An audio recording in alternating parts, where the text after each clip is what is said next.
Cycling speed improve பண்ணுறதுக்கான ஈஸியான home work out part 1. Cycling பண்ணுற எல்லாருக்குமே நம்மளுடைய சைக்கிளிங் ஸ்பீடை இம்ப்ரூவ் பண்ணணும் அப்படின்னு ஒரு ஆசை இருந்துகிட்டே இருக்கும். ஸோ சைக்கிளிங் ஸ்பீடை எப்படி இம்ப்ரூவ் பண்ணுறது அப்படிங்கிறதுக்கான ஈஸியான ஹோம் ஒர்க் என்ன அப்படிங்கிறத இந்த வீடியோவில் பார்க்கலாம். வாங்க வீடியோக்குள்ளே போகலாம்.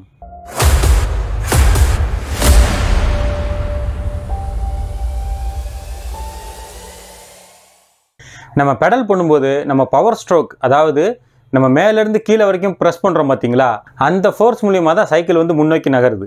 நீங்கள் கொஞ்சம் டெக்னிக்கலாக பார்த்தீங்கன்னா நம்ம பெடல் எப்போ ஹரிசாண்டல் பொசிஷனில் இருக்கோ அப்போ தான் நம்மளால் மேக்ஸிமம் ஃபோர்ஸ் வந்து அப்ளை பண்ண முடியும்.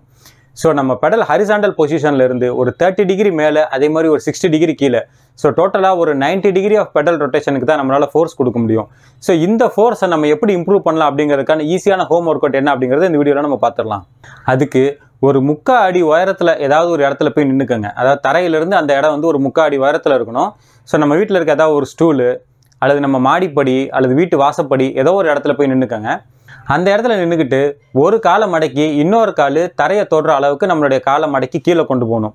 ஸோ வலது காலை படி மேலே வைங்க, இடது காலோட குதிங்கால் பகுதி தரையை தொடுற அளவுக்கு கீழே கொண்டு போங்க. தரையை தொடுறதுக்கு முன்னாடியே வலது காலால் புஷ் பண்ணி மேலே வந்துடுங்க.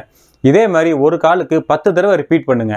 அப்புறம் காலை மாற்றி இடது காலை படி மேலே வச்சு வலது காலோட குதிங்கால் தரையில் படுறதுக்கு கீழே போயிட்டு திருப்பி மேலே வாங்க. இந்த மாதிரி இடது காலில் ஒரு 10 தடவை பண்ணுங்க. ஸோ டோட்டலாக இது வந்து ஒரு செட். இந்த மாதிரி 3லேருந்து 5 செட் வரைக்கும் டெய்லி ரிப்பீட் பண்ணிக்கிட்டே இருங்க. ஸோ இந்த மாதிரி ஒர்க் அவுட் பண்ணும்போது நம்மளுடைய ஹாம்ஸ்ட்ரிங் மசில்ஸும் குவாட் மசில்ஸும் நல்லபடியாக டியூன் ஆகிறதுனால நம்ம ஒவ்வொரு தடவை பெடல் பண்ணும்போதும் நம்மளால் நிறையா ஃபோர்ஸ் கொடுக்க முடியும். ஸோ நம்ம அதிகமான ஃபோர்ஸ் கொடுக்கறதுனால நம்மளுடைய சைக்கிளிங் ஸ்பீடு வந்து ரொம்ப டிராஸ்டிக்கலாக இம்ப்ரூவ் ஆகும். ஸோ இந்த ஒர்க் அவுட் வந்து ரொம்ப ஈஸியான ஒர்க் அவுட் தான். நீங்கள் வீட்டிலேயே பண்ணலாம். உங்களுக்கு இதுக்கான தனி எக்யூப்மெண்ட் அப்பாரட்டஸ் எதுவுமே தேவையில்லை. இந்த மாதிரி ரெகுலராக ஒர்க் அவுட் பண்ணிங்கன்னா சில வாரங்களே உங்களோட சைக்கிளிங் ஸ்பீடு வந்து டிராஸ்டிக்கலாக இம்ப்ரூவ் ஆகிறத உங்களால் கண் கூட பார்க்க முடியும். இந்த எக்ஸசைஸை ரெகுலராக பண்ணி உங்களுடைய சைக்கிளிங் ஸ்பீடு எப்படி இம்ப்ரூவ் ஆச்சு அப்படிங்கிறது நீங்கள் கமெண்ட்டில் தெரியப்படுத்துங்க. இந்த ஷார்ட் வீடியோ உங்களுக்கு பிடிச்சிருந்துச்சுன்னா லைக் பண்ணுங்கள். அடுத்து இதே மாதிரி ஒரு இன்ட்ரெஸ்டிங்கான வீடியோவில் உங்களை சந்திக்கிறேன். பாய்.